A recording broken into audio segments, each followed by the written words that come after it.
And now on the line is Cathal Leavy. Cathal is an area rep for County Dublin for the Party for Animal Welfare. Cathal, welcome back to Near FM. How you doing, Darren? Alright, good. Cathal, can you start off by telling our listeners today on Near FM a bit about why you joined the Party for Animal Welfare and a bit about your journey with the party, which has led to the stage where you're now a area rep for the party? Yeah, well, it was a bit by chance that I came to become a member of the Party for Animal Welfare. I was always into animal rights, and I occasionally attended animal demonstrations and protests. But in truth, it was just back in October 2023. I was attending a demonstration that was marking World Animal Day, and I bumped into Gerben Unk, who was the co-founder of Party for Animal Welfare. And I got to talk to him, and he just asked me to join the party.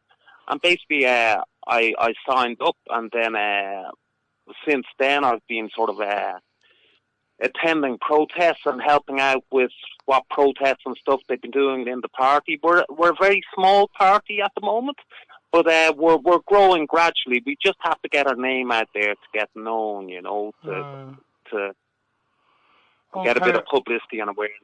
Okay, I know the Party for Animal Welfare are interested in everything to do with animals, but in terms of campaigning week by week or day by day, what are the main issues yourselves in the party are working on most, Cathal? Well, one thing we're doing, we have a weekly. Well, we're campaigning basically against all animal abuse, whether that's in factory farms or live animal lab testing or any of that sort of stuff. So we're campaigning our greyhound racing or whatever. But one thing we're doing regularly for the party is we have a protest outside Trinity College against live animal lab testing. Now, we've been doing that every Saturday. We started about 6 months, and we've been doing it every Saturday morning from 11 to 1. And we're basically campaigning against the fact that Trinity College conducts live animal lab testing on tens of thousands of animals every year on their campus. And this was exposed by Trinity's student newspaper back in 2017, when they exposed the fact that over a 5-year period, Trinity College conducted live animal lab testing on over 100,000 live animals. And I stress the point, these are live animals. So it's not a case they're dealing with dead bodies. They're conducting wicked testing on live animals, and they're doing this on a complete range of animals. Yes, mice and rats, but they're also doing tests on rabbits, pigs, and several dogs and several other animals as well.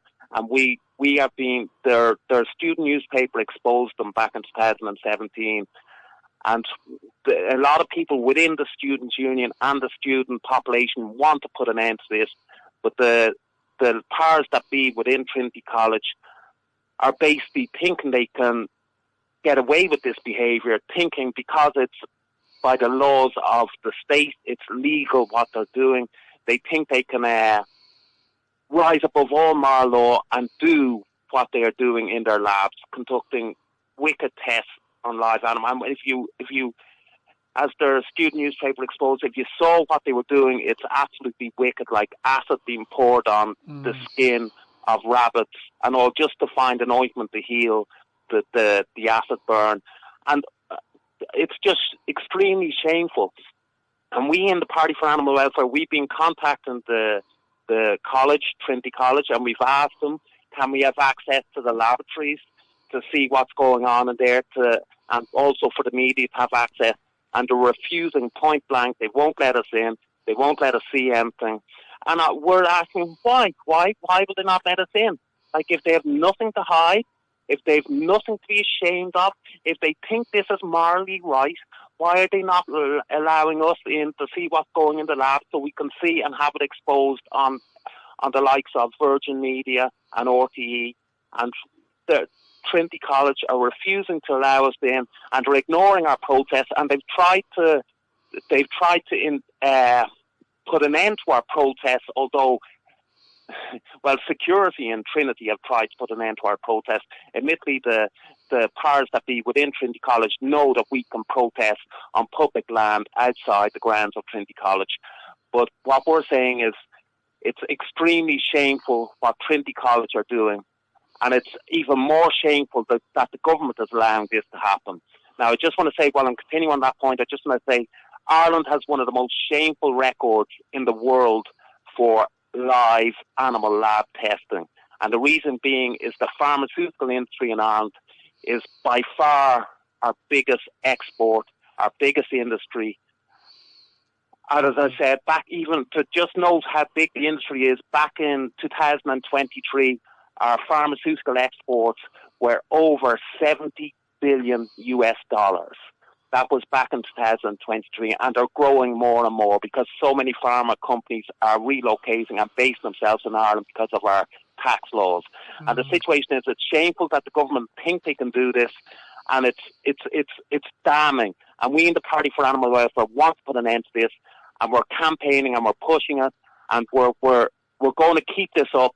And with people's support, the public support, we will get results if people come out and support us and vote for the Party for Animal Welfare. I suppose, would you be in favour then of, like, ideally some government minister, whether it's a senior minister or a minister of state, being responsible for animal welfare? Definitely. Gee, if that happened, we probably wouldn't even need the Party for Animal Welfare. You know, if we had a minister that was responsible for animal welfare solely, our party wouldn't be necessary. But our party, we're just pushing the agenda for animals because nobody else will do it. The government won't do it. But as I said, Darren, that would be an excellent idea if we had that, and we'd love to have that.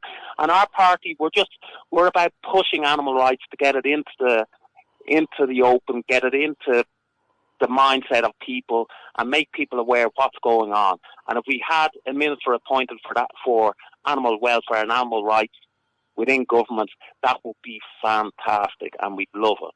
Okay.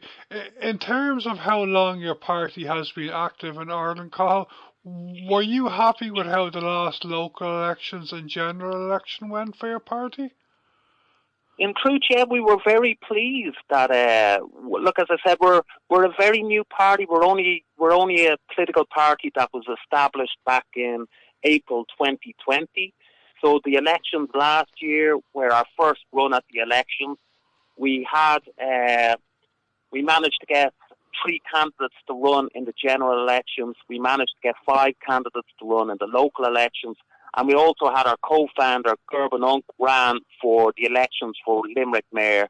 And we got through all those who ran for election. We got great media coverage. We raised awareness for animal rights. As I said, we got a certain amount of votes. We knew from the outset that we knew from the outset we had a challenge to get elected in the first place. As I said, we're a very small party. We have practically no funds. So when we did our campaigning, we had 0 campaign posters. We had no posters on lampposts. We had no posters. We had to get by on an absolute shoestring budget. I mean, we really had next to nothing to campaign. We had to just put ourselves out there as much as we could and promote ourselves through social media. And we put it out there. But as I said, the likes of Gerben and the other candidates who ran, we got lots of media attention. We raised awareness for animal rights. Okay. And we want to keep this momentum going again. And like I think from the outset, like even if you had one TD or even councillor first of all elected, it would make a huge difference. Because there are some other countries where your sister parties have elected public representatives, isn't there, Cathal? Yeah. As I said, in Europe, there's a lot of parties who have candidates either elected to Parliament or the local government. As I said, the most successful countries would be the animal parties in Holland and Portugal. They both have, over the past 10 years or 15 years, they both had elected candidates in Parliament in both Portugal and Holland. And also in Australia, they have elected candidates in Parliament. So as I said, there's great support for animal rights out there. There's a huge, like when we do protests on the street, we get a huge amount of support. It's just the blame, and in truth, the blame is on the government for allowing such slack laws to allow such wicked treatment of animals. Would you agree that even if you had one TD or in the meantime one councillor, it would make a huge difference? Oh, definitely would, and it would get us so much publicity, because once you get elected, whether it's the local government or the Dáil, once you get elected, you start getting journalists contacting you. You get in the paper, you get a lot of coverage, and you can push your agenda for animal rights. So that's what we're hoping. But as I said, look, we need to get our name out there. We need to encourage people to follow the Party for Animal Welfare on Facebook and on Instagram. By following them, you'll keep up to date with what's going on.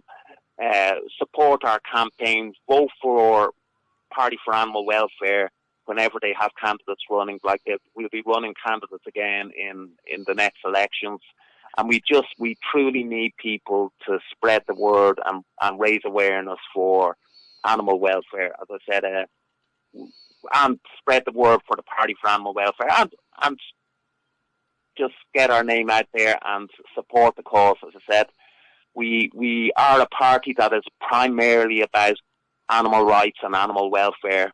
We're not apologetic for the fact that we're primarily out for those in support of animal rights. Yes, we have policies in relation to all the other things, housing and healthcare, but in truth, we are a party that want to be a voice for the voiceless. We want to represent animals and put an end to the wicked things that are being done to animals, most especially in the laboratories in this country, in pharmaceutical companies, and also in factory farms with battery chickens and all that sort of stuff. So we want to push the agenda for animals. I said all the other parties out there, Fianna Fáil, Fine Gael, all they care about is money, the economy, nothing else. They haven't got a value between them, and we just want to push that the Party for Animal Welfare, get the name out there and get people to support the Party for Animal Welfare, because we truly need to put an end to the wicked treatment of animals in this country.